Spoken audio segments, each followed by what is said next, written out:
We are really excited about this webinar. We are Perla. My name is Perla, and this is Rachel, my co-host today. We are going to be doing the restorative justice at heart, rooted in history, lived as a way of being. And we're going to start right on time because we are recording this webinar, so that will be available afterwards.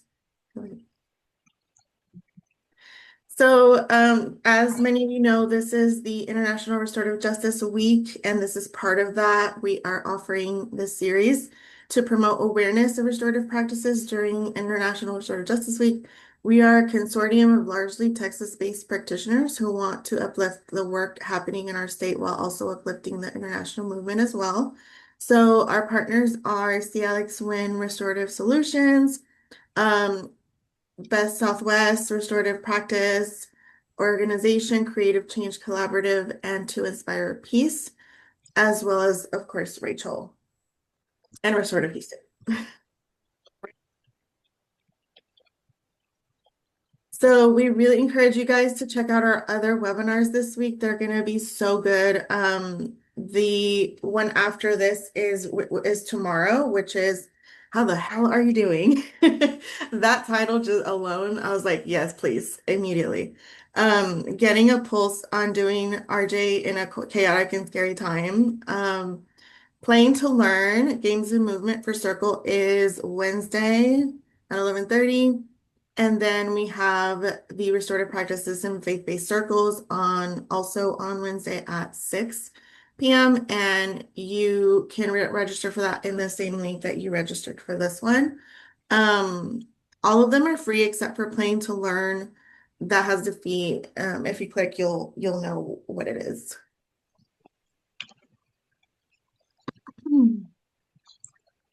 Okay, so before, you go ahead. All Go right. ahead. I will let you know that before we get started, we got a couple of housekeeping notes. This is the first time Perla and I have presented together. So we always appreciate a restorative mindset on your presenters. But before we get started, just know this webinar is being recorded. If you have any questions, I'm going to mute. Make sure you put yourself on mute. Oh, I can't do that, Perla. If you can do that, please. Yes, The webinar is being recorded. If you have any questions or comments, the chat is open and available for you to put in there. As many prisoners will ask, is that we have some.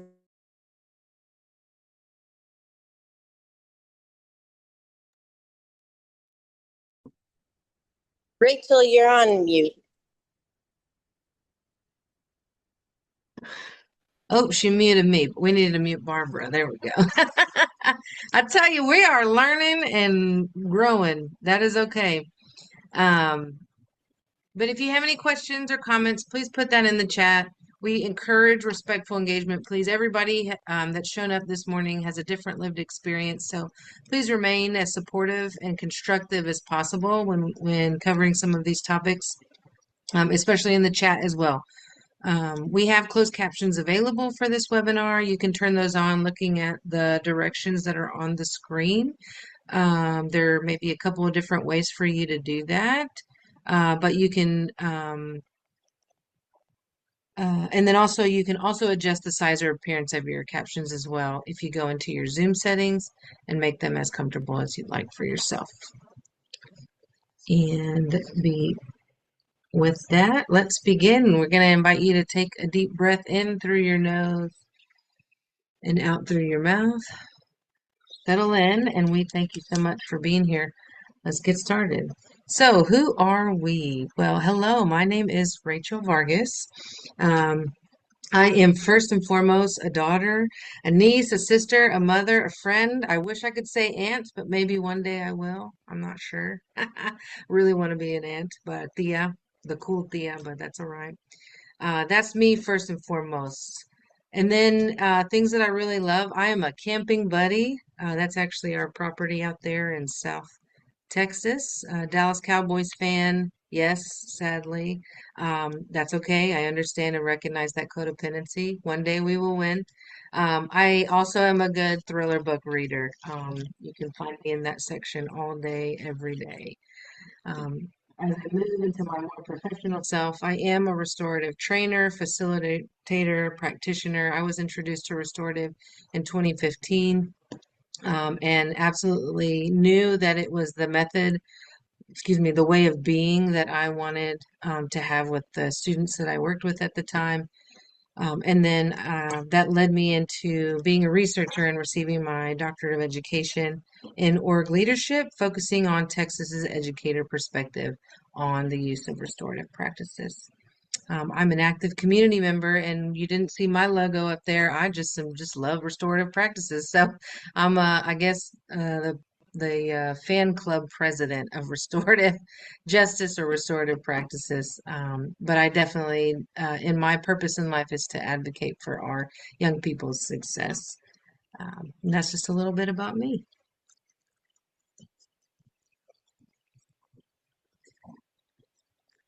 Hello, everyone. I'm Perla. I am currently the programming grants manager for Restorative Houston. I'm a very proud Mexicana and restorative justice practitioner. I'm passionate about creating a compassionate healing center space for individuals navigating trauma, systemic harm, and identity-based oppression. I love food, roller skating, and nature. And I have been in the nonprofit fields for over 10 years. And so far, restorative justice is what I'm most aligned with, and I'm really passionate about it. So I'm really excited about this. And with that, I am going to begin with the indigenous roots of restorative justice, which um, I have been discovering for I was delightfully surprised to know that restorative justice comes from indigenous practices because I am on the journey of reconnecting to my indigenous cultures as well.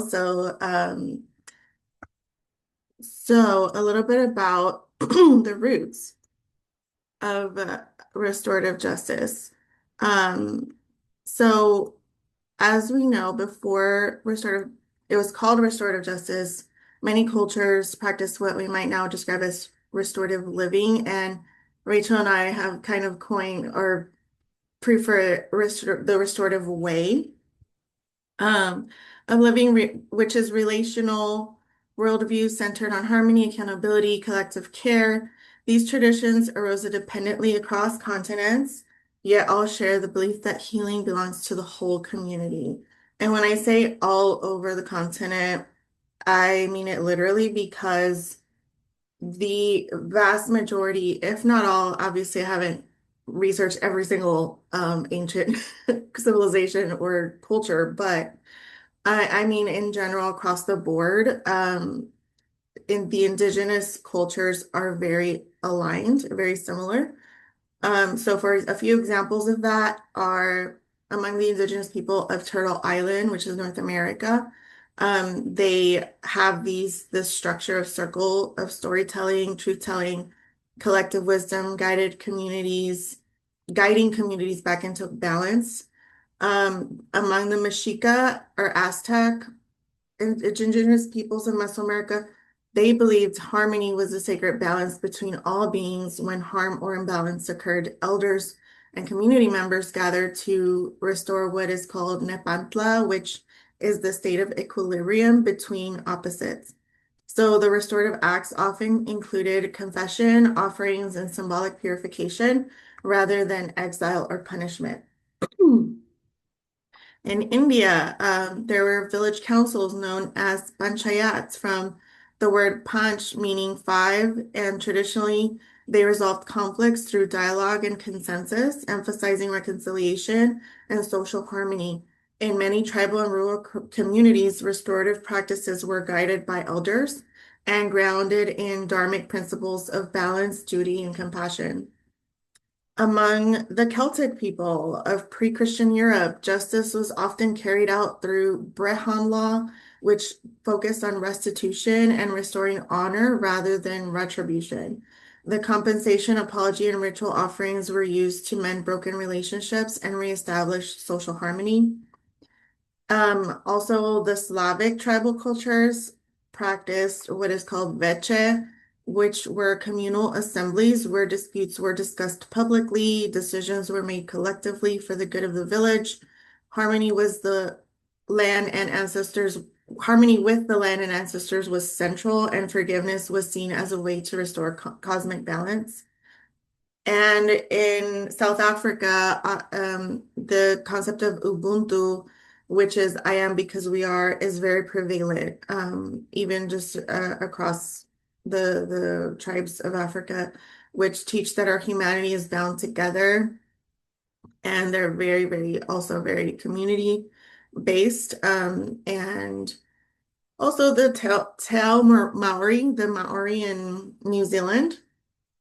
They view harm as a rupture in relationship rather than rules broken.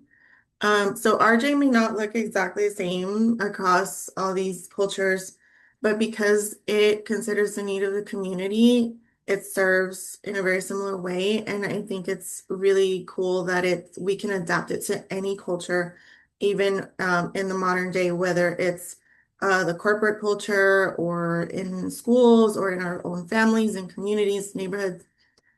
Because at the core, that's what's at the core. So we can move on to the next slide. So,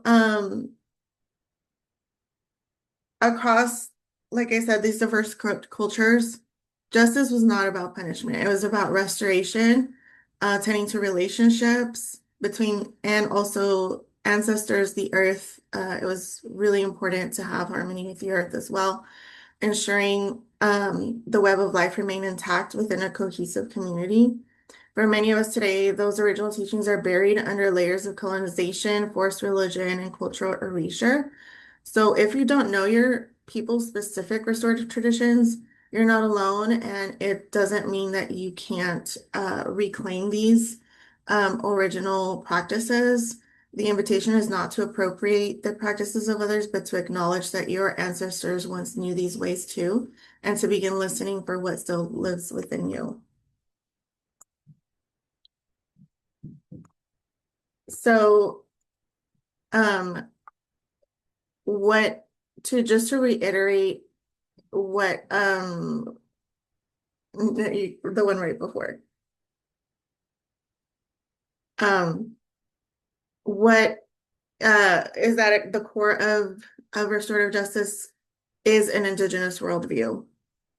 And so, according to a book called, which I highly recommend, and I'll have that information at the end of this book because it's incredible. It's called Restoring the Kinship Worldview by Wahinke Topa for Arrows and Darcy Narvaez. An Indigenous worldview is a way of understanding and living in the world that sees all beings, human, animal, plant, water, air, and spirit, as part of one interconnected family. And adopting an Indigenous worldview is not cultural appropriation. Honoring, restoring an Indigenous worldview, it's not about adopting the specific ceremonies, sacred symbols, or close practices that belong to specific tribes or people. It's about relearning a relational way of being that once existed across all human cultures before colonization and industrial systems of domination took root. And with that, I'll pass it to Rachel. Yeah, thanks. So we want to we want to make sure we know that restorative, like Perla mentioned, we would rather call it the restorative way. You'll hear an interchange of words like restorative practices, restorative justice, restorative discipline. Sometimes you'll just hear individuals say restorative. And that's when Perla and I were like, it's the restorative way. So when we say restorative, very likely someone already sees it as a verb rather than a process or a practice. But we wanted to clarify kind of what restorative is and is not, because there can also be some misconceptions about what that is, what the restorative way is and is not. And you'll see here, it's transformative. This is a way of being that is centered around relationship building in the community in which you live. It is a process for healing any harm that exists, and as as human beings, we will encounter conflict and harm almost daily, if not by the minute. But it looks at transforming that community around that harm that has been done in a way that's not punishing or wrongdoing.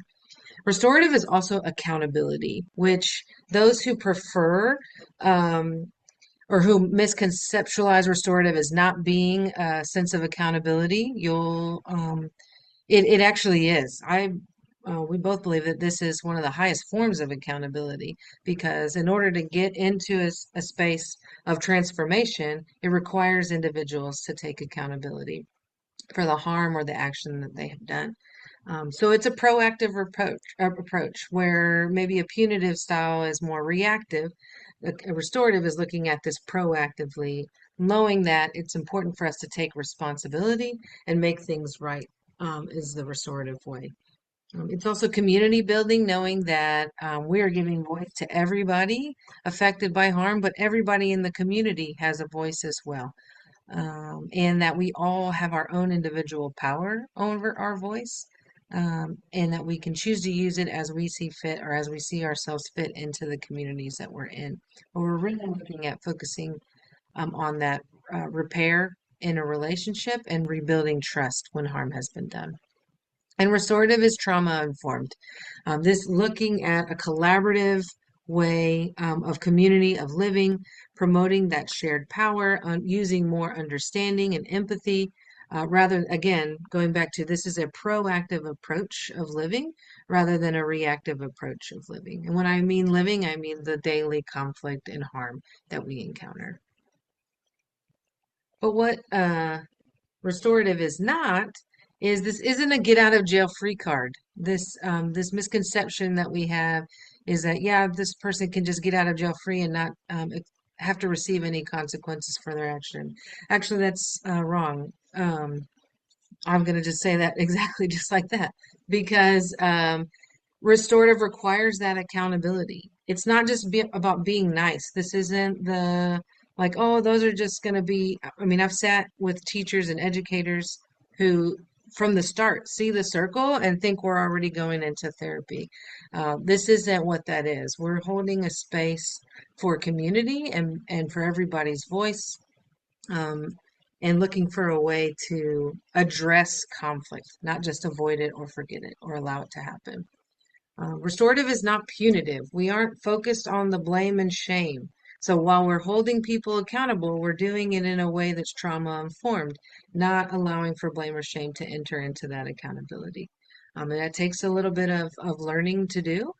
Um, but it doesn't mean that restorative is also an excuse that harmful behavior can exist, has been done.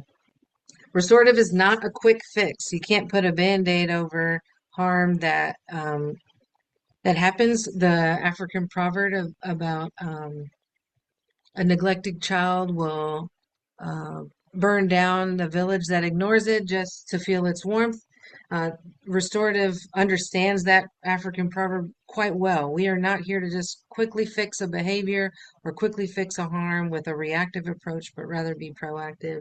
And that means that this is not, restorative is not a one size fit all method, which if you come from Western spaces that want a plug and play type of work with people, restorative won't work with you. And that we have to look at every individual for who they are as part of the community and use a restorative approach based on their individual needs and the needs as a whole. And then restorative is not forced. We cannot force anybody to hold themselves accountable, right? At the end of the day, the action that somebody makes or that the community makes has to be acknowledged by that individual or that community. So restorative is not about forcing forgiveness or we have to do this the restorative way. We have to acknowledge that reconciliation sometimes takes a longer time than planned, instead of just forcing it to try to fit our own timelines. Now, moving into what it is and what it is not means that to understand the restorative way may mean to start with having a restorative mindset. And I like to talk about the restorative mindset because when you are looking for, or when you fall within those what restorative is not areas, right? Because you think you can do the plug and play, you think you can force this or meet your own timeline, or you have a misconception about what it is. Often, if you try to start with looking at yourself, building yourself a restorative mindset, those things will start to slowly disappear. So the 7 traits of restorative mindset helps us understand that every interaction has the power to build or break connection. I'm gonna make sure I got my notes so I'm not looking off screen for you. It's about seeing that there's a person behind the behavior, and this is beyond any sort of formal process, which we're going to get to later. But this is beyond any sort of formal process. This is the way of being. And it starts with identity matters, right? Restorative mindsets are seeing people. We're acknowledging everybody's presence, the power and voice in the community. I think about the South African greeting, Sawubona, which is the literal translation for hello. It's their greeting, but translated literally, it means I see you. We see individuals who show up into the communities we are a part of. We also know restorative mindsets honor ancestral values, which Perla did a fantastic job about what that looks like, to honor our ancestral values and knowing that every one of us and our ancestors have contributed to having a restorative way of being. But we honor those values because we understand that we come from a community that has understood that before in the past.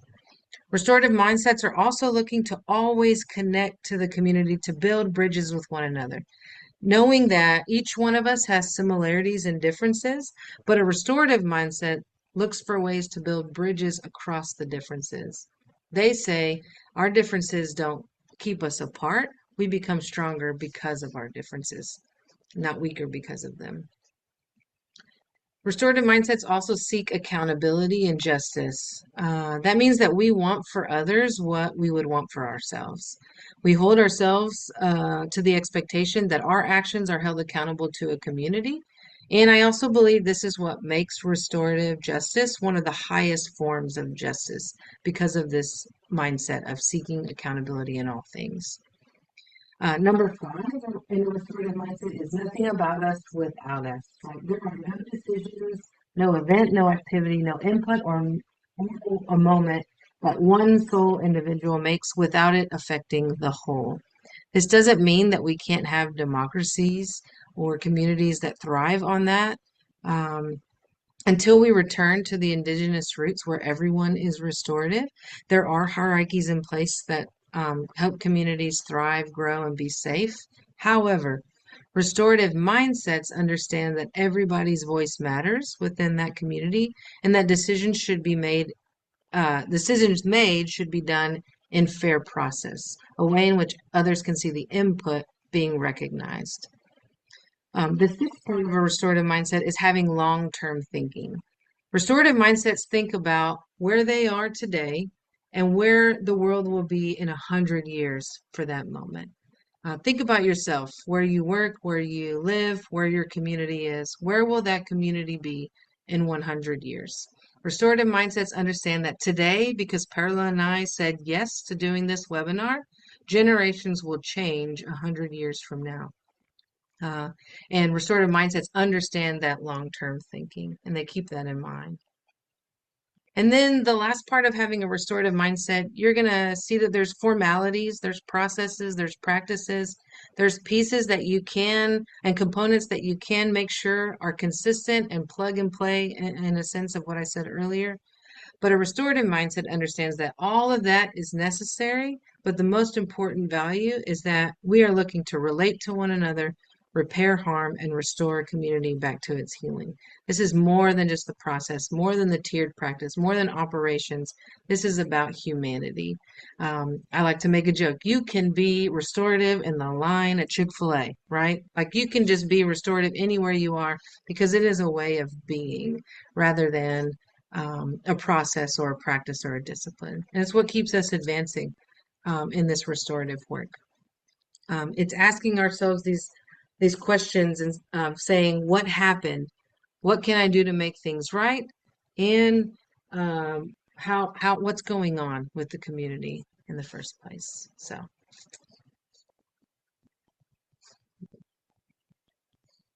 but that also means we need to make sure you may be seeing within yourself some of these things I already do, right? Oh, this makes sense to me because I already do some of these things, right? But when we name them with intentionality, when we name them as restorative, the meaning behind this way of being changes, right? They become the why behind your work. For example, let me give you an example. We all know banana pudding is delicious. It is a delicious dessert, right? But we can also see plenty of variations in the recipe. So let me ask you, do you like the bananas in your pudding or do you like banana flavored pudding? Do you think it should be equal parts cookies and banana, or does one have to be more than the other? Does it have to be a specific type of cookie, right? Don't buy the generic brand, buy the specific brand of cookie, or you might find yourself with answers to all of them, right? But when someone asks you, why is banana pudding so delicious? Do you just struggle to find a convincing answer beyond, it just tastes better when it's like this, right? That's because what you're trying to do is um, name your intuitive understanding that banana pudding is a delicious dessert. When we look at that in the lens of restorative practices, those intuitive practices, these things that you're seeing here on the screen or things that you're seeing out, you just know that they work. But when we start naming these things with intentionality, there becomes more meaning behind them, and other people can start to see can start to see their reason behind their work as well. It gives it a good solid framework, right? So we want to make sure that we're naming restorative with that intentionality. It is punitive versus restorative, right? Every moment becomes a moment to be proactive. It's having that restorative mindset, and it's understanding that there are formal and informal processes, but we always go back to the human part of being restorative.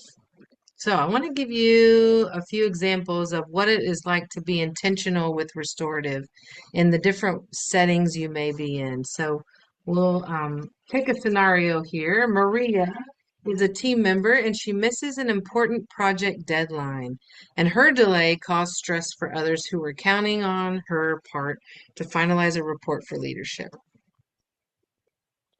Punitive response would say, Maria, this keeps happening.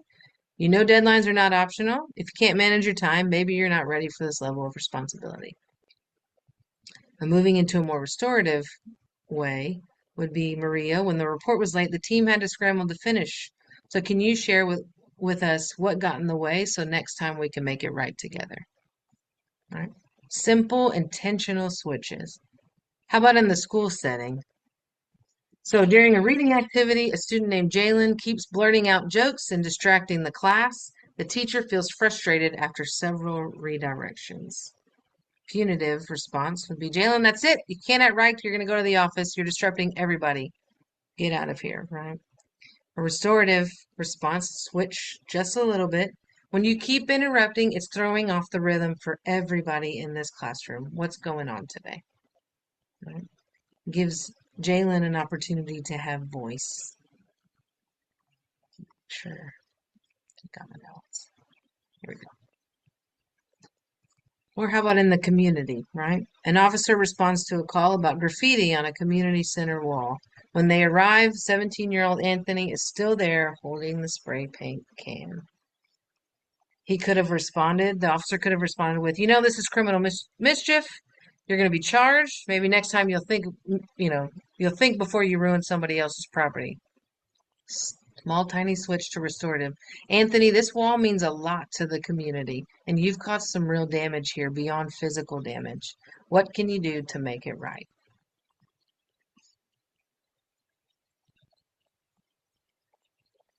So looking at that punitive versus restorative, we also want to make sure give you in your hands some actual practices or processes or methods to understanding restorative. And that's going to be with our restorative continuum. Um, this restorative continuum goes all the way from informal, casual conversations, that way of being, these restorative chats. Um, you got to have dialogue and affirmative statements, all the different parts of this continuum that keep things kind of informal. When you have that restorative mindset, this kind of stuff feels more natural the more you build on that mindset. Um, as we move into semi-formal and formal, we start getting into some pretty tiered practices, right? Your your your harm has been done, and you're offering facilitated restorative circles. We're addressing the harm that's being done. We're looking for ways to restore that healing in between two individuals or two groups or however that harm has been existing. Sometimes, though, however, the harm is so great, it does require an individual to actually be removed from that community. In which case, when it is time to restore, which is what that community is always looking for, and bring that individual back into that community, it's looking for a way to support them and hold them accountable so that the behavior or the harm doesn't occur again. We want to talk a little bit about the restorative circle components because we're going to talk about restorative circles a little bit later. And we want to make sure we don't miss that. You may be familiar with these already, or you may not be, so we didn't know where to go with how detailed to give these to you. But a restorative circle can be anything from community building to all the way to repairing harm. So when we look at using a restorative circle, this is done by facilitators who are very highly aware of these components, have been trained in how to facilitate these components. It starts with an opening ceremony. This is something that brings the community together. They can exist outside of this restorative circle, but this opening ceremony is what brings them together. You'll also want to make sure you have a talking piece. We make sure everybody knows they have power over their own voice. And so we ask that you bring something that will physically show others when someone has power over their own voice so that not everybody is talking over each other. The centerpiece is also important. So the opening ceremony brings everybody together. The centerpiece is what connects them all together. I've actually done circles before where we create the centerpiece as part of our opening ceremony, and now we're all connected together.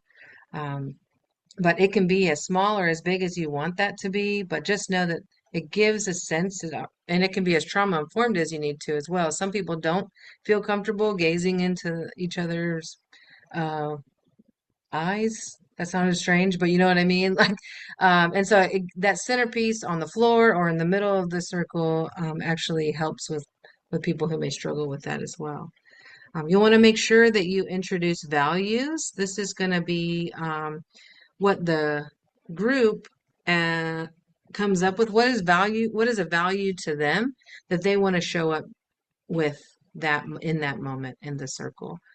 You can have it as a check-in question. You can have them do that right there. You can even ask them to bring an item beforehand with them, something that's valuable to them that kind of represents how they're showing up in the space that day.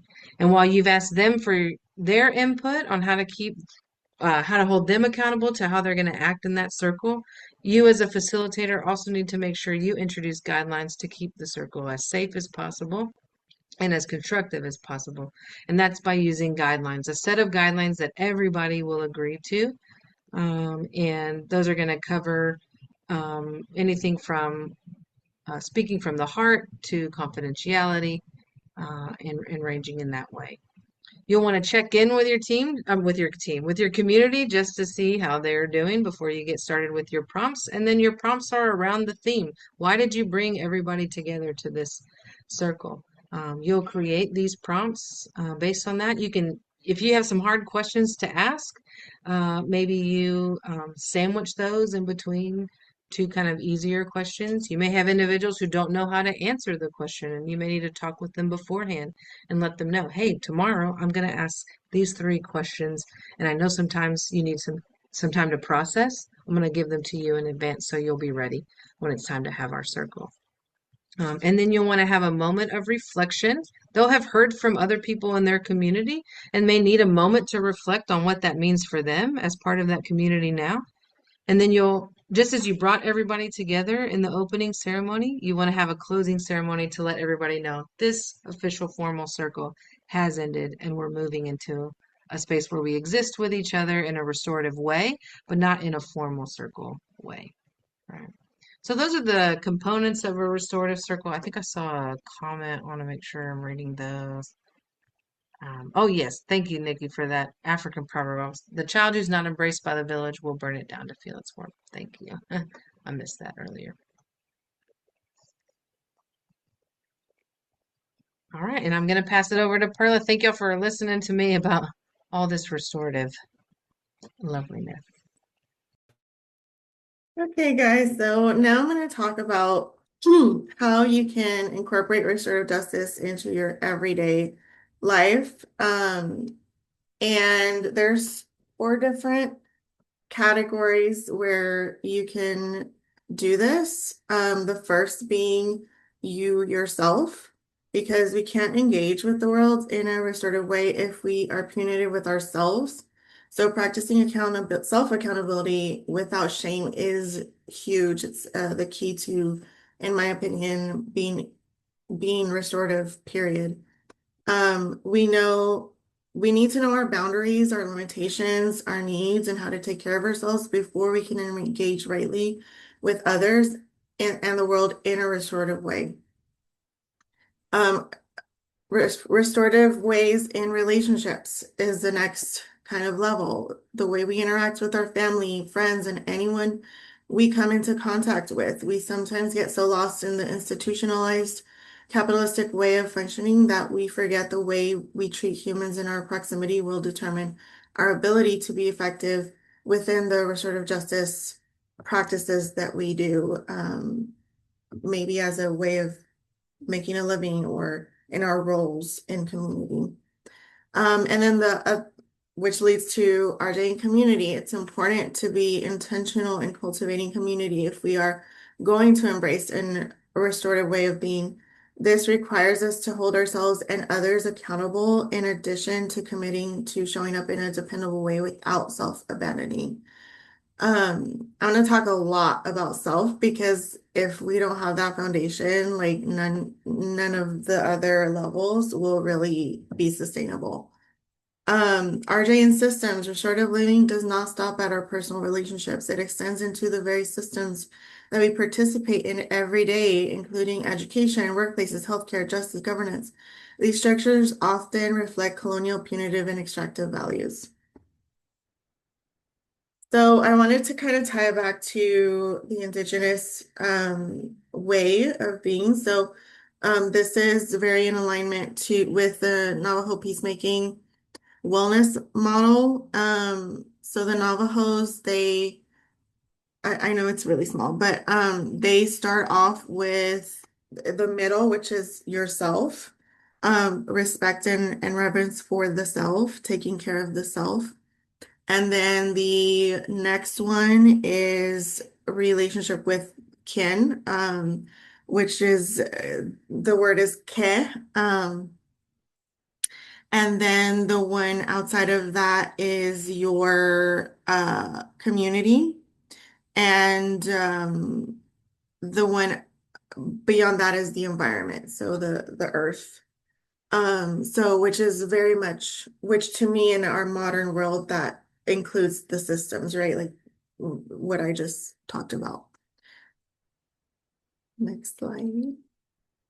So starting with relating restoratively with yourself, um, unlearning internalized oppression is crucial to being able to do this.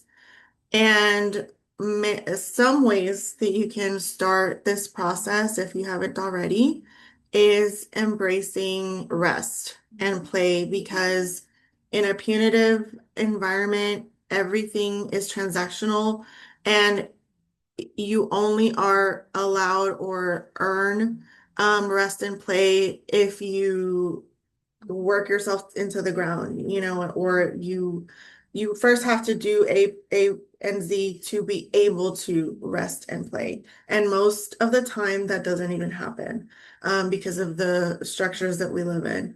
So, embracing rest and play, being intentional, I like to call it aggressive. You have to be aggressive with including rest and play into your schedule. And that is makes a huge difference to in order to uproot that internalized oppression that we have. And that will very much affect the way that we interact with everyone else and everything outside of us. Another way that you can do this is taking up space. Again, within restrictive, punitive environment, we are taught to shrink ourselves, restrict ourselves to fit whatever societal constructs.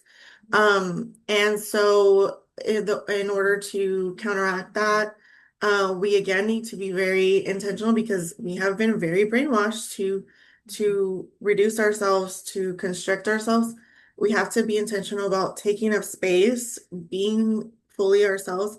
Obviously, as long as it's safe for you to do so, as much as possible. And that means standing up for yourself. That means setting boundaries for yourself. That means, speaking. I know I said it, but like speaking up is so big.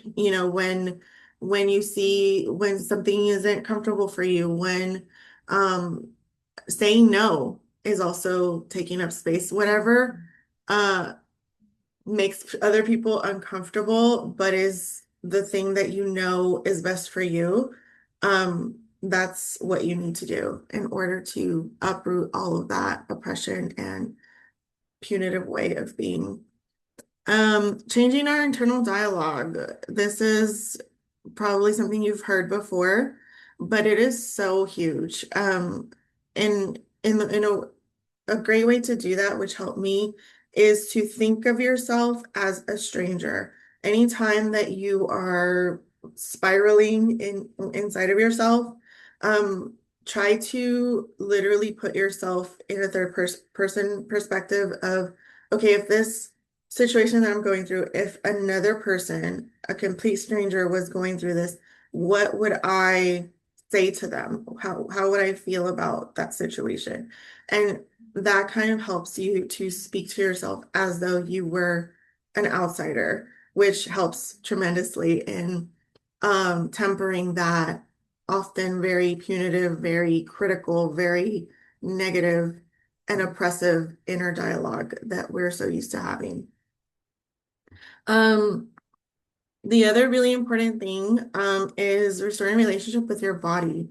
Um, in the culture we're in, we're very disembodied. We're taught maybe from religion or other sources that sometimes even our bodies are sinful or um, shameful or whatever it is. And so beginning a relationship with your body is super revolutionary, and it is a way of also restoring that relationship with yourself. So a couple ways of doing that is practice somatic grounding, I mean, you can go out and literally lay on the earth or just walk barefoot, or it can just mean being in your room. Sometimes I can't go anywhere, and I have plants in my room, and sometimes I just connect and do meditation. I sometimes lay on the floor and imagine myself being like the roots going down into the earth. There's a lot of ways, dancing, doing yoga, doing anything, gardening, anything that brings you into your body, is great. And then also developing relationship with body in terms of speaking to it and learning to listen to it, learning what it's saying, because for me, I have chronic illness and Western healthcare isn't very helpful sometimes.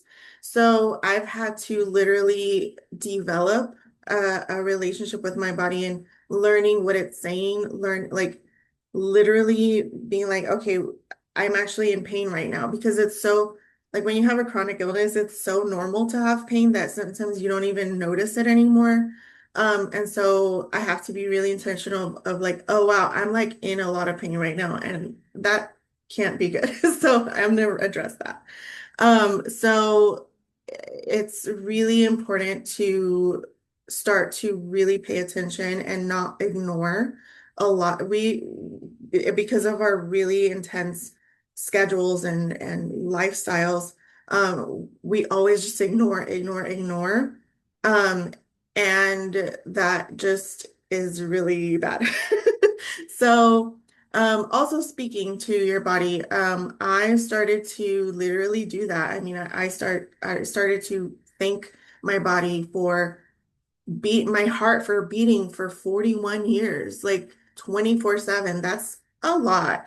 And everything else our body does like nonstop every day, all day, is huge. And so I've gotten into the habit of like literally being like, oh my God, I'm so thankful for you, body. Like, thank you for um helping me walk and being for me being able to walk and talk and see and hear and bless. I bless my body. I'm not religious, but I very much do bless my body. And so whatever that looks like for you, the important thing is to really start loving on your body, and developing that relationship.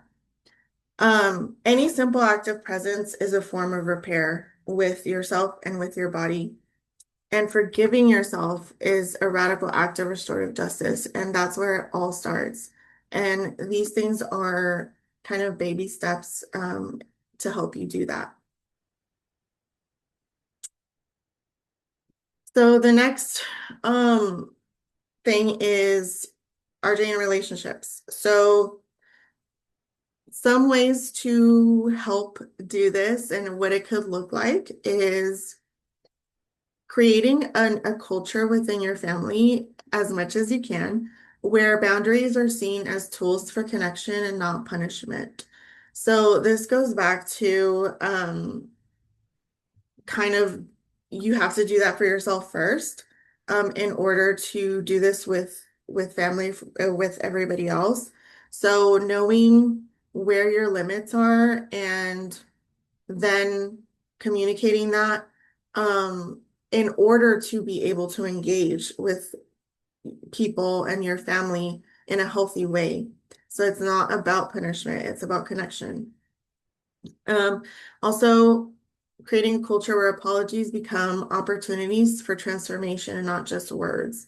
So, like Rachel said, accountability, learning to apologize correctly because I'm sorry doesn't cut it. I don't, I mean, depending on the situation, I don't even consider I'm sorry an apology anymore. If it doesn't come with an action plan of this is how I'm going to make sure it doesn't happen again, or this is what I'm going to focus on to be better at this. Um, so accountability is huge with apologies. Um, Also, where each member is seen as both a carrier of wounds and a bearer of wisdom, seeing everybody as a carrier of wounds is a lot easier than seeing everyone as a bearer of wisdom, especially as if the person is younger. We tend to assume that we know better, that they can't really teach us anything or have anything to offer us, but that's not true. So, or even another person, doesn't have to be a younger person, but just sometimes we judge people in our families and we kind of set them into this category, even though they may be a different person. It's important to keep in mind that each human being is an organism that is constantly changing and growing, hopefully. And so reframing that person and really seeing people as they are and not as what they have been is really important to keep a restorative way, within family and relationships. And then the next one is living restoratively in friendship. I mean, a lot of these overlap are going to overlap. But with friendship, naming harm I found is like especially difficult, even more than even with family sometimes. So it's really important to name harm when it happens instead of withdrawing or gossiping or just stewing in it and then it blowing up later. So just being willing to be uncomfortable. That's like a big thing within living restoratively. You absolutely have to be best friends with being uncomfortable because all of this is going to be uncomfortable because we are conditioned to function in the opposite way, or in all of these unhealthy ways. So naming harm when it happens, practicing deep listening and validation when a friend expresses hurt. And again, this ties back to what are your limits? Because also communicating. If your friend is like going through a really dark depression or whatever, and you are in a place where you don't have the bandwidth for that, you need to be able to know that and then communicate that in a kind, restorative way, so that that person can then go to somebody else and get that need met, and you don't become depleted and you don't become burnt out or harbor resentment toward that person because they're making you overextend yourself. So, yes, practice deep listening and validation, but also be aware of if you are even in a place where you can do that. And if you're not, it's better to just tell them than to hurt them further with a wrong response. Checking in rather than assuming. So Rachel also kind of went over that as well. It's always better to start with a question rather than an accusation or a statement, because we never know what is actually happening within that person or inside of that person's mind. And so how did that feel for you instead of you're overreacting, things like that. Um, and just in general, with when it comes to interacting with other people, other humans, family, friends, conflict is not a sign of failure. It's a natural part of being in relationships. So reframing that is a huge part of embracing and embodying a restorative way of being. So the key is how we respond to conflict, not avoiding it. So in restorative practice, conflict becomes an invitation to pause and listen and repair instead of just fight and for fighting's sake. When harm occurs, we ask what happened, what needs arose or were unmet, and what can be done to make things right.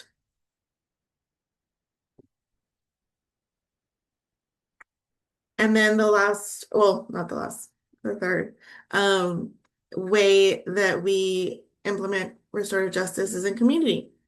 And a big part of community is commitment and effort. And in the world we live in, I know, especially living in a big city, super spread out city, I absolutely know how hard this is.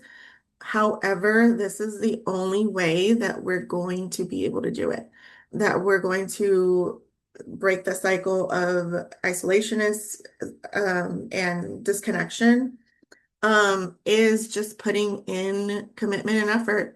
It's showing up when we may not feel like it, when it's inconvenient, because it is worth it. And this is how we change the world. So what that could look like is offering help before it's asked for, sharing food, skills, or stories to strengthen connection, being willing to repair harm when it happens again, even if it's uncomfortable, creating spaces for collective healing, dialogue, and celebration.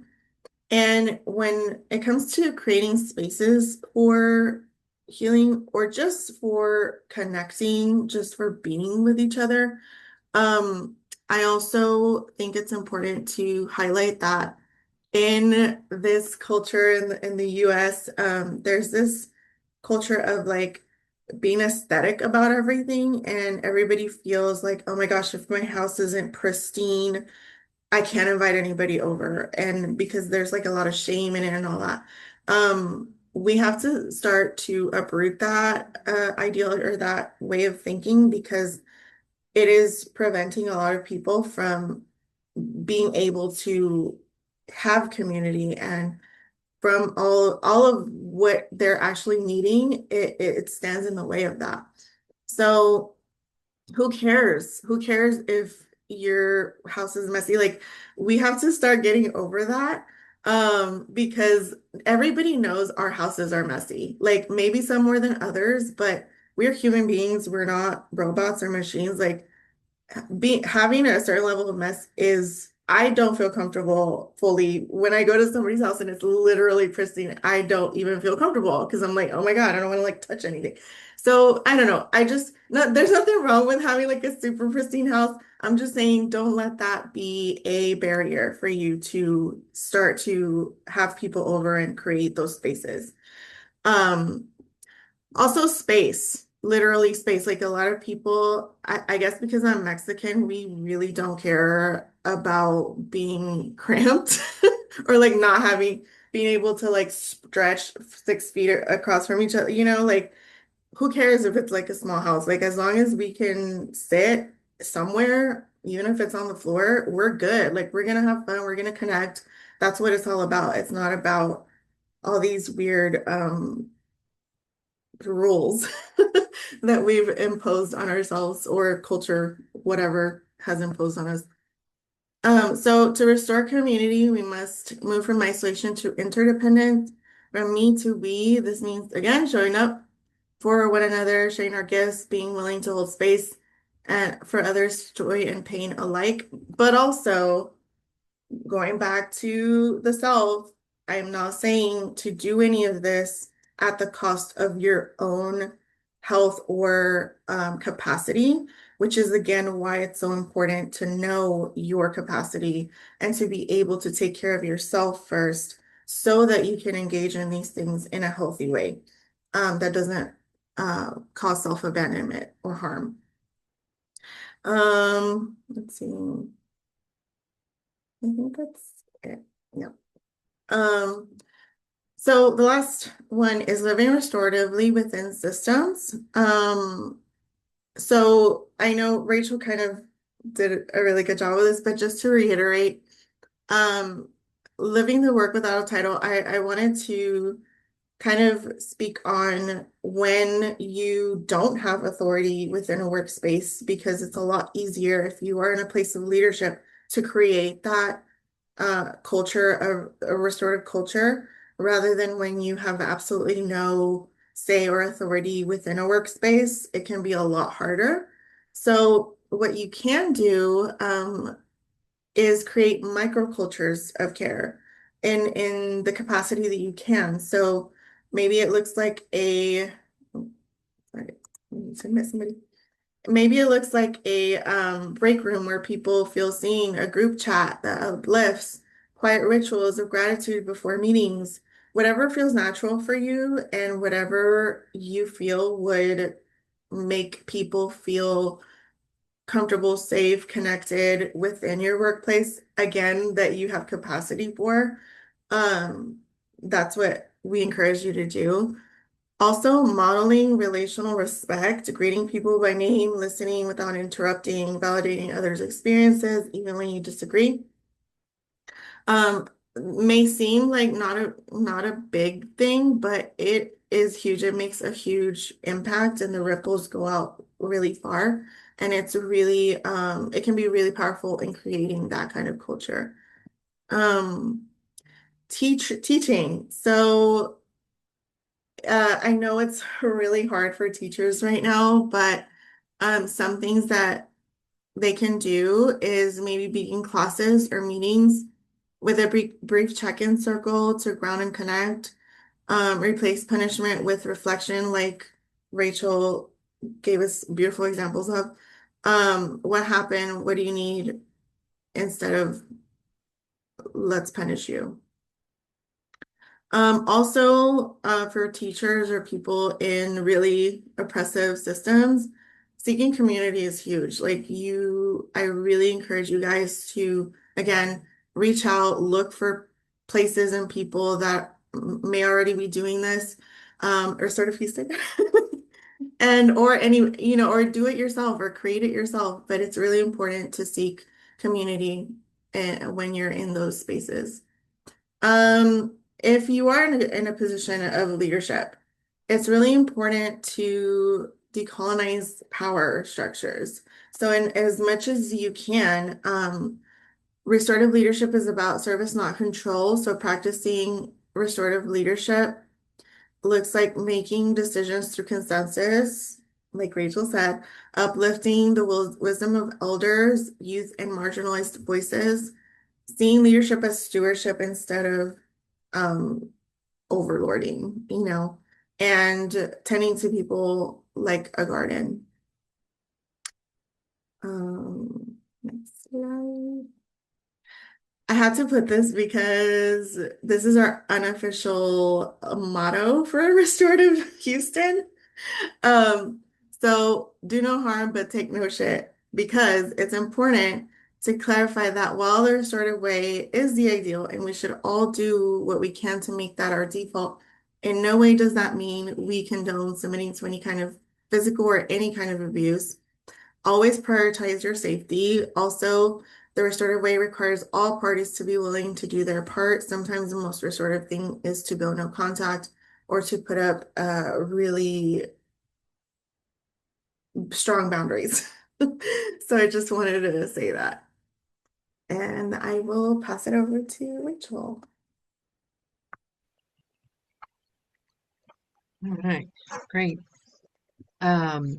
So as we kind of get to this last half hour, we may end up a little bit early, finishing early, which is good because we'll have time for questions. But we wanted to be able to share resources that we both felt would be really helpful for those who are into the intro to restorative or the restorative way, that we have always found very helpful for us. So I'm going to talk about some of these. There's one on here I haven't even begun to start using, so I'm excited that there's something out there that I'm going to start reading. So, uh, we want to highlight Eastern Mennonite University does a restorative justice in education. If you're coming from the education field, I highly recommend any of their programs or webinars that come out of there, or even following Dr. Kathy Evans and her work with restorative justice. Is a good place to continue your education around the restorative justice way.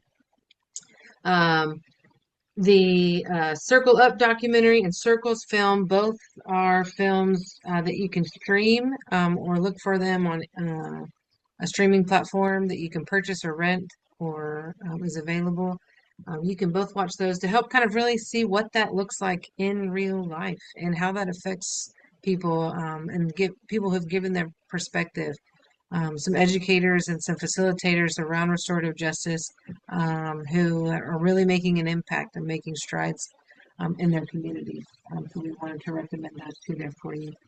Um, there's a podcast, Amplify Restorative Justice, Amplify RJ, that is great if you're looking for something to calm you down while you're in the middle of big city traffic, or sometimes rural traffic happens, we know. Turn on this podcast. Use that time to not focus on that conflict that exists on the road, but the conflict you can learn how to address when you're using a restorative justice way. And then a couple of books here, or three books here. I'm going to speak on hacking school discipline. Again, if you come from the education space, this is another really great one. I recommend Brad Weinstein for any of his uh, sessions or conferences, or if you see him pop up anywhere and you're in the education space, I highly recommend him and his teachings around restorative justice as it's adapted for schools. And then Circle Forward is a book full of templates from Kay Pranis, um, And if you're just looking for how to address certain different topics or themes, we talked about the circle components earlier. What does that look like on paper? How do I do that? There are tons of templates in this book to help you with get started be able to fit what you need from your community. And then we also had colorizing restorative justice. I'm going to speak on that. I'm really excited to put that one on my TBR. Yeah, so Colorizing Restorative Justice is, I'm obsessed with the book. It's basically, I feel every person who is interested in restorative justice has to read this book because, like I said, restorative justice comes from very marginalized communities, and sometimes when we practice it in the culture we're in and such colonized and capitalistic structures, it can get co-opted into and sucked into that and then perpetuate the harm that it's trying to fight against. So it's really important to keep ourselves accountable to what restorative justice is and where it came from and the people that it's actually trying to help. Um, when we're so immersed in the opposite of that. So colorizing restorative justice. Also, I mean, not to, I don't think it's because I'm biased, but Anita is part of one of the authors that this book highlights. And so she also gets to tell her story and her experience within that subject. So highly, highly, highly recommend. Also, a lot of these, if not all, most of these are available right now in our virtual fundraiser that you can go buy literally right now and also support it. So just okay. That's right. That's right. And then we also wanted to talk about the importance of that talking piece. The you bring into the circle spaces. Be creative. You can use Google search for a lot of ideas. Um, without getting too polar. You can use AI to ask them what kind of talking piece should I bring into this community. Um, Five Below. I mean, you could be in the middle of a garage sale and find yourself something that's just perfect. Um, Pieces highly represent the circle and the power that people have over their own voice. So we wanted to make sure you knew we recommend going and finding those anywhere you can. Of course, then we have another slide. Yes, We this is hmm the one I added because it's one that I quoted in this slideshow. It's called Restoring the Kinship Worldview, Indigenous Voices. It's incredible. Everybody should read this book also, because it just describes how to embrace an indigenous worldview and why that is going to, I feel it's the only way forward. Like it's the way that we survive as a human species is hmm if we do this. So highly recommend that. Agreed. Also, like I said, a lot of those are available right now for purchase or for you can buy raffle tickets, you can bid on them. So if you, I'll put the what is this called? QR code. QR code. That's right. You You can also can, use that. yeah, you can scan the QR code or um if you prefer the link is here, but I can put it in the um sorry, I should have had that up already. Here it goes. Oh, yeah. The link is already in the chat. I saw Dr. Oh, Anita yeah, put that link I'll in there for us when she saw our page. She was on it. okay, yeah. Yes. That's right. Okay, we have some time. We'd like to close with a debrief. So you're able to unmute yourself and any of these four questions we have up here on the screen, you're able to discuss. And then or any questions you may have. But what are your initial thoughts around the restorative justice way? Is there an action that you're kind of inspired to make in your life, in your community, based on what you've learned today? You may want to answer about, or excuse me, I said four, three. What is something from this webinar that is challenging you, or something that maybe you're resisting a little bit? So we'd like to open the floor up to anybody who's here.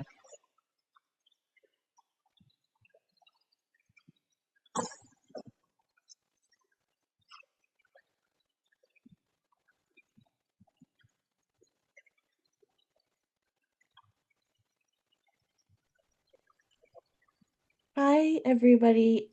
Perla and Rachel, I just want to thank you so much. That was so amazing and thoughtful. And I wrote down like all these nuggets about like refocusing RJ on myself to just like reset and give me more like power to do better with the world too. So I just really appreciated that. I was wondering if you could share more your perspectives about like how um embodying restorative justice, like despite the indigenous roots, is not co-opting it, and like a little more about that distinction. Yeah, so I'd like to just be very clear about it for myself. Yeah, thank you, Abby. Thank you for being here. So the way that you can, well, there's several, but I like to think of it as I'm adopting a worldview and which is values based, so not specific practices or rituals or ceremonies, or like I'm not gonna go and dress in their garb or anything, like it's more of a we as a human species, regardless of what your ethnicity or race is, our ancestors lived this way. Or if you What I did, honestly, is I did a DNA test, and because I wanted to know exactly what my ancestors were so that I could research those cultures so that I could fully embrace whatever that was. So I always highly recommend that to everybody, including white people, because you guys were also colonized, and your original indigenous cultures and practices were also stripped from you guys. So, like I said in the beginning, there's lots of tribal cultures in Europe that were very pretty much the same values that the North American or the American indigenous cultures also embraced and practiced. So you can do it that way, or if you don't want to go into all that journey, again, it's just I actually can put it in the chat of the very specific values that you can be intentional about embodying, and these are in alignment with all these indigenous cultures, but also it's not like you're gonna co-opt their culture, because these are values based. So I will. Yeah, I also like to, something that in my mind, yes, and is understanding that the restorative uh, way that I may see in the system that I'm working or living is more of a gift, having received it as a gift. Um, in terms of being able to even know what the values, our ancestral values, our indigenous values are, and so understanding that this is a gift, like appreciating that even more too as well. And so knowing that what I'm doing maybe in a certain system isn't the exact replica of where our ancestors may have been doing, but it as a gift, I've been able to transform it to adapt it into the system that I'm living in as well, to try to transform that. So that's kind of where I go with that as well. Thank you for your questions. Anyone else?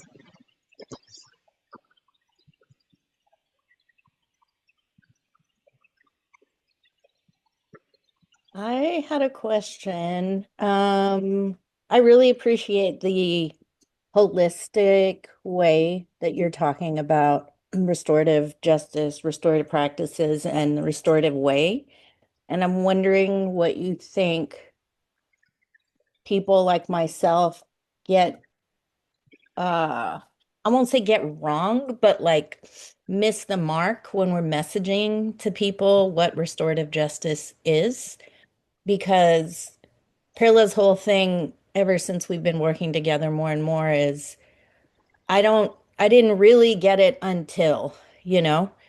And here I am thinking, oh, everyone, yeah, you get it. And so, as someone who's like organizing this nonprofit of a community group that's been around, it's helpful for me, like Rachel, particularly hear from you. But also just because I talk to Perla a lot, but also Perla, what do you think is things that we need to message in a way for people to truly dig into it? I think it I think this is where that's a great question, first of all. And there is an I put it in one of my slides about how restorative is not a one size fits all. It's based on community and who you are as an individual inside of that community, um, which will always probably make it a challenge to help people kind of see that this is the best direction for how we engage with one another.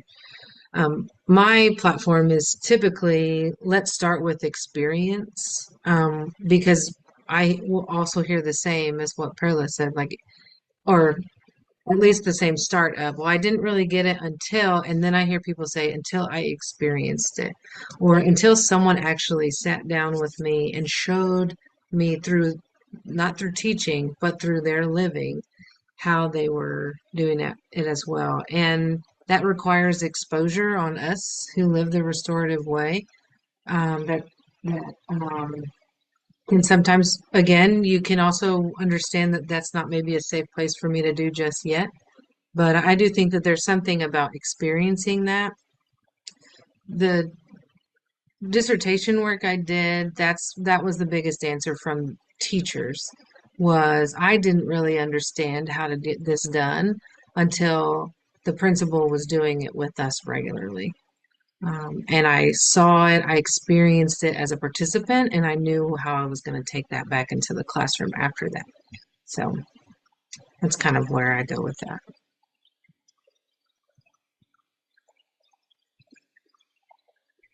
Thank you for that. Yes, Tina. Tina. I hate doing Zoom on my phone, but I apologize. I joined late. We were eating lunch, and I got the link, and hey, Perla's webinar. I'm like, well, her. But anyway, this is recorded, right? Good. Yes, yes, Yeah. yes. Yeah. So I missed a good bit, but I just really appreciate the two Perla and Rachel, like how you guys sort of tag teamed, is that a word, or in a webinar, what, filling in all the points and stuff. And yeah, I'm anxious to watch the recording and pick up what I did miss. But also the piece about, like, with the education, how Pearlie, you said, teachers have a lot on. I mean, it's tough now, but this can, with a small, like a little, maybe morning circle, or whenever they can work something restorative in, it helps the rest of the curriculum and that to flow, rather than being an extra, burden. So yeah, I appreciate y'all. Thanks. Thank Thank you, you. Tina. Kind words. Thank you. Yeah. Yeah, and hey, don't watch the recording. We'll just start over. How about? I'm just playing. Carla's like, no. No. No, no. Yes, we'll have this recorded for you.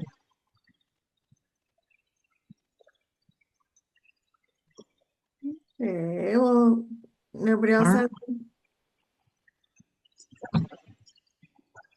Oh, Um, all right, guys. Well, thank you so much. Please go check out. Also, if you're not, you're probably following us on social media, but if not, go follow us and also go check out our fundraiser. It's mhm. gonna be up all week. And also go check out all the other webinars, like we said in the meeting. Well, thank y'all so much for your attention and your time and participation. Thank you guys. Thank Bye. you. Bye. Bye.